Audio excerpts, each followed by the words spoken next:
श्री कृष्णा, जय श्री राधे। आप सभी का स्वागत है आज की वीडियो में। आज हम आपको सुनाने जा रहे हैं श्रीमद् भागवत गीता का 9वां अध्याय। अगर इससे पहले के अध्याय आपने नहीं सुने हैं तो आपको हमारे चैनल पे वीडियोस मिल जाएगी और साथ के साथ हम आपको कार्तिक महात्म भी सुना रहे हैं, तो उसकी भी आपको वीडियो मिल जाएगी हमारे चैनल पे। कार्तिक महीने में कार्तिक महात्म सुनने से बहुत ज़्यादा पुण्य फल प्राप्त होता है, तो वो भी आप जरूर सुनिए। तो चलिए वीडियो शुरू कर लेते हैं। जय श्री कृष्णा, जय श्री राधे। महादेव जी कहते हैं, पार्वती अब मैं आदर पूर्वक 9वें अध्याय के महात्म का वर्णन करूंगा, तुम स्थिर होकर सुनो। नर्मदा के तट पर महेश्वती नाम की एक नगरी है। वहां माधव नाम का एक ब्राह्मण रहता था, जो वेद वेदांतों के तत्व ज्ञान और समय समय पर आने वाले अतिथियों का प्रेमी था। उन्होंने विद्या के द्वारा बहुत धन कमाकर एक महान यज्ञ का अनुसार आरंभ किया। उस यज्ञ में बलि देने के लिए एक बकरा मंगाया था। जब उसके शरीर की पूजा हो गई तब उसको सब को आचरे में डालते हुए उस बकरे ने हंसकर ऊंचे स्वर में कहा, ब्रह्म, इन सब से यज्ञों द्वारा क्या लाभ है? इनका फल तो नष्ट होने जाने वाला है, तथा ये जन्म जर और मृत्यु भी कारण है। यह सब करने पर भी मेरी जो वर्तमान दशा है, इसे देख लो। बकरे की अत्यंत कौतुकजनक वचनों को सुनकर यज्ञ मंडप पर रहने वाले सभी लोग बहुत ही विस्मित हुए। तब यजमान ब्राह्मण हाथ जोड़कर अपलब्ध नेत्र से देखते हुए बकरे को प्रणाम करके श्रद्धा और आदर के साथ पूछने लगा। ब्राह्मण बोला, आप किस जाति के हैं? आपका स्वभाव और आचरण कैसा था, तथा किस कर्म से आपको बकरे की योनि प्राप्त हुई, यह सब मुझे बतलाइए। बकरा बोला, ब्रह्म, मैं पूर्व जन्म में ब्राह्मण के अत्यंत निर्मल कुल में उत्पन्न हुआ था। समस्त योगों का अनुष्ठान करने वाला और वेद विद्याओं में प्रवीण था। एक दिन मेरी स्त्री ने भगवती दुर्गा की भक्ति से विनम्र होकर अपने बालक के रोग की शांति के लिए बलि देने के निमित्त मुझसे एक बकरा मांगा। तत्पश्चात जब चंडिका के मंदिर में वह बकरा मार जाने लगा, उसी समय उसकी माता ने मुझे श्राप दिया। ओ ब्राह्मण, नीच पापी, तू मेरे बच्चे का वध करना चाहता है, इसलिए तू भी बकरे की योनि में जन्म लेगा। तुझ श्रेष्ठ, जब कालवश मृत्यु को प्राप्त होकर मैं बकरा हुआ, यद्यपि पशु योनि में पड़ा हूँ, तो भी मुझे अपने पूर्व जन्म का स्मरण बना हुआ है। हे ब्राह्मण, यदि आपको सुनने की उत्कंठ है तो मैं एक और भी आश्चर्य की बात बताता हूँ। कुरुक्षेत्र नामक एक नगरी है जो मोक्ष प्रदान करने वाला है। वह चंद्र शर्मा नामक एक सूर्यवंशी राजा करता था।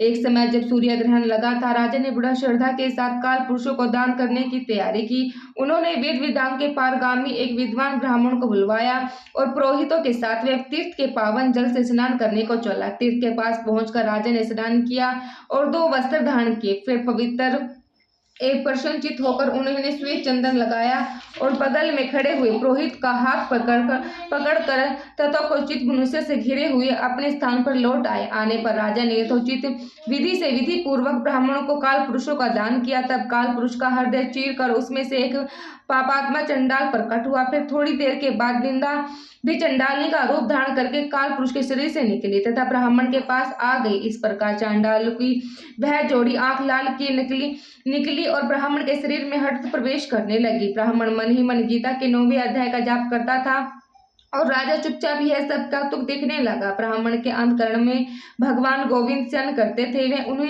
उन्हीं का ध्यान करने लगे। ब्राह्मण ने जब गीता के 9वें अध्याय का जाप करते हुए अपने आश्रयभूत भगवान का ध्यान किया, उस समय गीता के अक्षरों से प्रकट हुए विष्णु दूत द्वारा पीड़ित होकर वे दोनों चंडाल भाग चले। उनका उद्योग निष्फल हो गया। इस प्रकार इस घटना को प्रत्यक्ष देखकर राजा के नेत्र में आश्चर्यचकित हो उठे। उन्होंने ब्राह्मण से पूछा, विप्र, इस महाभयंकर आपत्तियों को आपने कैसे पार किया? आप किस मंत्र का जाप तथा किस देवता का स्मरण कर रहे हैं? वह पुरुष तथा वह स्त्री कौन थी? वह दोनों कैसे उपस्थित हुए? फिर वे शांत कैसे हो गई? यह सब मुझे बतलाइए। ब्राह्मण ने कहा, राजन, चंडाल का रूप धारण करके भयंकर पाप ही प्रकट हुआ था तथा वह स्त्री निंदा की साक्षात मूर्ति थी। मैं इन दोनों को ऐसा ही समझता हूँ। उस समय मैं गीता के 9वें अध्याय के मंत्रों की माला जपता था। उसी का महत्व है कि सारे संकट दूर हो गया। हे महापति, मैं नित्य ही गीता के 9वें अध्याय का जाप करता हूँ। उसी के प्रभाव से प्रतिग्रह जनित आपत्तियों के पार हो सकता हूँ। यह सुनकर राजा ने उसी ब्राह्मण से गीता के 9वें अध्याय का अभ्यास किया। फिर वे दोनों ही परम शांति मोक्ष को प्राप्त हो गए। यह कथा सुनकर ब्राह्मण ने बकरी को बंधन से मुक्त कर दिया और गीता के 9वें अध्याय के अभ्यास से परम गति को प्राप्त किया। तो ये था अध्याय महात्म। अब हम आपको सुनाने जा रहे हैं 9वां अध्याय। उसी के उपरांत श्री कृष्ण भगवान बोले, हे अर्जुन, तुझे दोष दृष्टि रहित भक्ति के लिए इस परम गोपनीय ज्ञान को रहस्य के सहित कहूंगा, जिसको जानकर तू दुख रूपी संसार से मुक्त हो जाएगा। यह ज्ञान सब विद्याओं का राजा तथा सब गोपनियों का भी राजा अति पवित्र, उत्तम, प्रत्यक्ष फल वाला और धर्म युक्त है। साधन करने को बड़ा सुगम और अविनाशी है। हे प्रथम, इस तत्व ज्ञान रूप धर्म में श्रद्धा रहित पुरुष मेरे को न प्राप्त होकर मृत्यु रूप संसार चक्कर में भ्रमण करते हैं। हे अर्जुन, मुझे सच्चा घनंद परमात्मा से यह सब जगत जल से बर्फ के सुदर्शन परिपूर्ण है और सब भूत मेरे अंतर्गत संकल्प के आधार स्थित है, इसलिए वास्तव में उनमें स्थित नहीं हूँ और मैं सब भूत मेरे में स्थित नहीं है। किंतु मेरी योग माया और प्रभाव को देख कि भूतों का धरण पोषण करने वाला और भूतों को उत्पन्न करने वाला भी मेरा आत्मा वास्तव में भूतों में स्थित नहीं है, क्योंकि जैसे आकाश से उत्पन्न हुआ स्वस्त्र विचरने वाला महान वायु सदा ही आकाश में स्थित है, वैसे ही मेरे संकल्प द्वारा उत्पन्न वाले होने से संपूर्ण भूत मेरे में स्थित है। ऐसा जान, हे अर्जुन, कल्प के अंत में सब भूत मेरी प्राकृति को प्राप्त होते हैं, अर्थात प्रकृति में लय होते हैं, और कल्प के आदि में उनको मैं फिर रचता हूँ। कैसे कि अपने त्रिगुण माया को अनकर करके स्वभाव के वश प्रातंतर हुए इस संपूर्ण भूत समुदाय को बारंबार उनके कर्मों के अनुसार रचता हूँ। हे अर्जुन, उन कर्मों में आसक्ति रहित और उदासीन के सुरस्य स्थित हुआ मुझे परमात्मा को वो कर्म नहीं बांधते। हे अर्जुन, मुझे अतकाश की अक्षकांत से यह मेरी माया चराचर सहित सर्व जगत को रचती है और इस प्रकार इसी ऊपर कहे हुए हित से यही संसार अवगमन रूप चक्कर में घूमता है। ऐसा होने पर भी संपूर्ण भूतों के महान ईश्वर रूप मेरे परम भाव को न जानने वाले मूढ़ लोग मनुष्य का शरीर धारण करने वाले मुझे परमात्मा को तुच्छ समझते हैं, अर्थात अपनी योग माया से संसार के उद्धार के लिए मनुष्य रूप में विचरते हुए को साधारण मनुष्य मानते हैं, जो कि वृत्त आशा, वृत्त कर्म और वृत्त ज्ञान वाले अज्ञान जन, राक्षस और असुर जैसे मोहित करने वाले तामसी स्वभाव को ही धारण किए हुए हैं। परंतु हे कुंती पुत्र, देवी प्रकृति के आश्रित हुए जो महात्मा जन है, वे तो मेरे को सब भूतों का सनातन कारण और नाश रहित अक्षर स्वरूप जानकर अन्य मन से युक्त हुए निरंतर भजते हैं।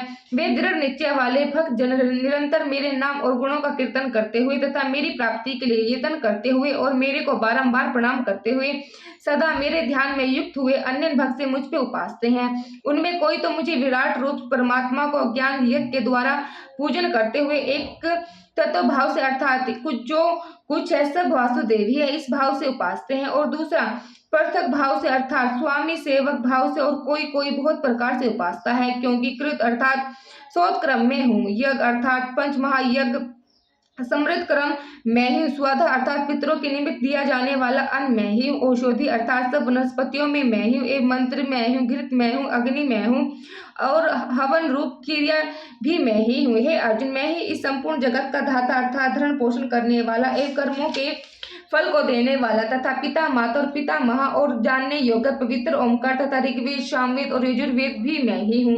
हे अर्जुन, प्राप्त होने योग्य तथा भरण पोषण करने वाला, सबका स्वामी, शुभाशुभ को देखने वाला, सबका वासना स्थान और शरण लेने योग्य तथा प्रत्युपकार न चाहकर हित करने वाला, और उत्पत्ति प्रलय रूप तथा सबका आधार निधान और अविनाशी कारण भी मैं ही हूँ। मैं ही सूर्य रूप हुआ तपता हूँ तथा वर्षा को आकर्षण करता और बरसाता हूँ। हे अर्जुन, मैं ही अमृत और मृत्यु एवं सत और असत का सब कुछ मैं ही हूँ। परंतु जो तीनों वेदों में विधान किया हुआ साकाम कर्म करने वाला और सोमसर को पीने वाला एवं पापों से पवित्र हुआ पुरुष मेरे को यज्ञों के द्वारा पूज कर स्वर्ग की प्राप्ति को चाहता है, वह पुरुष अपने पुण्य के फलस्वरूप इंद्र लोक को प्राप्त होकर स्वर्ग में दिव्य देवताओं के भोगों को भोगता है। वह उस विशाल सर्वलोक को भोग कर पुण्य क्षीण होने पर मृत्यु लोक को प्राप्त होता है। इस प्रकार स्वर्ग के साधन रूप तीनों वेदों में कहे हुए साकाम कर्म के शरण हुए और भोगों की कामना वाले पुरुष बारंबार जानने आने को प्राप्त होते हैं, अर्थात पुण्य के प्रभाव से स्वर्ग में जाते हैं और पुण्य क्षण होने से मृत्यु लोक में आते हैं। जो अन्य भाव से मेरे में स्थित हुआ भक्तजन मुझे परमेश्वर को निरंतर चिंतन करते हुए निष्काम भाव से भजता है, उन्हें नित्य एक भाव से मेरे में स्थित वाले पुरुषों को योग यक्ष में स्वयं प्राप्त कर देता हूँ। हे अर्जुन, यद्यपि श्रद्धा युक्त हुए जो स्वाकामी भक्त दूसरे देवताओं को पूजते हैं, वे मेरे को ही पूजते हैं, किंतु उनका ही वह पूजन अवधि पूर्वक अर्थात अज्ञान पूर्वक है, क्योंकि संपूर्ण यज्ञों का भोक्ता और स्वामी भी मैं ही हूँ, परंतु वो मुझे आदि यज्ञ स्वरूप परमेश्वर को तत्व से नहीं जानते, इससे गिरते हैं अर्थात पुनर्जन्म को प्राप्त होते हैं। कारण यह नियम के देवताओं को पूजने वाले देवताओं को प्राप्त होते हैं, पितरों को पूजने वाले पितरों को प्राप्त होते हैं, भूतों को पूजने वाले भूतों को प्राप्त होते हैं, और मेरे भक्त मेरे को ही प्राप्त होते हैं। इसलिए मेरी भक्ति का पुनर्जन्म नहीं होता। हे अर्जुन, मेरे पूजन में यह सुगमता भी है कि पात्र, पुष्प, फल, जल इत्यादि जो कोई भक्त मेरे लिए प्रेम से अर्पण करता है, उसे शुद्ध बुद्धि निष्काम प्रेमी भक्ति का प्रेम पूर्वक अर्पण किया हुआ वह पुत्र पुष्प आदि मैं सगुण रूप से प्रकट होकर विदिशित खाता हूँ। इसलिए हे अर्जुन, तू जो कुछ कर्म करता है, जो कुछ खाता है, जो कुछ हवन करता है, जो कुछ दान देता है, जो कुछ स्वधर्म आचरण तब करता है, वह सब मेरे को अर्पण कर। इस प्रकार कर्मों को मेरे अर्पण करने रूप संन्यास योग युक्त हुए मन वाले तू शुभ शुभ फल रूप कर्म बंधन से मुक्त हो जाया, और उनसे मुक्त हुआ मेरे को ही प्राप्त होवेगा। यद्यपि मैं सब भूतों में संभाव से व्यापक हूँ, ना कोई मेरा अप्रिय है ना ही प्रिय, परंतु जो भक्त मेरे को प्रेम से भजता है वह मेरे में और मेरे में भी उन्हें प्रत्यक्ष प्रकट हूँ। मेरी भक्ति का और भी प्रभाव सुनो। यदि कोई अदृश्य दुराचारी भी अन्य भक्ति भाव से मेरे भक्त हुए मेरे को निरंतर भजते हैं, वह साधु ही मानने योग्य है, क्योंकि वे यथार्थ निश्चय वाले हैं। यथार्थ उसने भली प्रकार निश्चय कर लिया है कि परमेश्वर भजन के समान अन्य कुछ भी नहीं है। इसलिए वे शीघ्र ही धर्मात्मा हो जाते हैं और सदा रहने वाले परम शांति को प्राप्त होते हैं। हे अर्जुन, तू निश्चय पूर्वक सत्य जान कि मेरे भक्त नष्ट नहीं होता, क्योंकि हे अर्जुन, स्त्री, वेश्या, शूद्रतक और पापियों योनि वाली भी जो कोई होवे वो भी मेरे शरण होकर तो परम गति को ही प्राप्त होते हैं। फिर क्या कहना, पुण्यशील ब्रह्मजन तथा राज्यश्री भक्तिजन परम गति को प्राप्त होते हैं। इसलिए तू सुख रहित और क्षण भर इस मनुष्य शरीर को प्राप्त होकर निरंतर मेरा ही भजन कर। अर्थात मनुष्य शरीर बड़ा दुर्बल है, परंतु नाशवान और सुख रहित, इसलिए काल का भरोसा न करके तथा अज्ञान से सुख रूप बसने वाले विषय भोगों में न फंसकर निरंतर मेरा ही भजन कर केवल मुझे सच्चा घनंद वासुदेव परमात्मा ही अन्य प्रेम से निहात निरंतर अचल मान वाला हो, और मुझे परमेश्वर को ही श्रद्धा प्रेम सहित निष्काम भाव से नाम गुण और प्रभाव के कारण श्रवण कीर्तन मनन और पाठ पठन द्वारा निरंतर भजने वाला हो, तथा मुझे शंख चक्र गदा पाग और किरट कुंडल आदि भूषणों से युक्त पीताम्बर वनमाला कौस्तुभधारी विष्णु का मन वाणी और शरीर के द्वारा सर्वाग्य अर्पण करने अतश्य भक्ति श्रद्धा और प्रेम से ध्यान पूर्वक पूजन करने वाला हो। मुझे सर्वशक्तिमान विभूति बल ऐश्वर्य माधुर्य गंभीरता उदारता वात्सल्य और सिद्ध आदि गुणों से संपन्न सबके आश्रय रूप वासुदेव को विनय भाव पूर्वक भक्ति सहित साष्टांग दंडवत प्रणाम कर। इस प्रकार मेरी शरण हुआ तो आत्मा को मेरे में एक भाव करके मेरे को ही प्राप्त होगा। तो ये था 9वां अध्याय जो आज हमने आपको सुनाया। उम्मीद करते हैं वीडियो आप सभी को पसंद आई होगी। तो कमेंट में जय श्री कृष्ण जय श्री राधे जरूर लिखिएगा। धन्यवाद।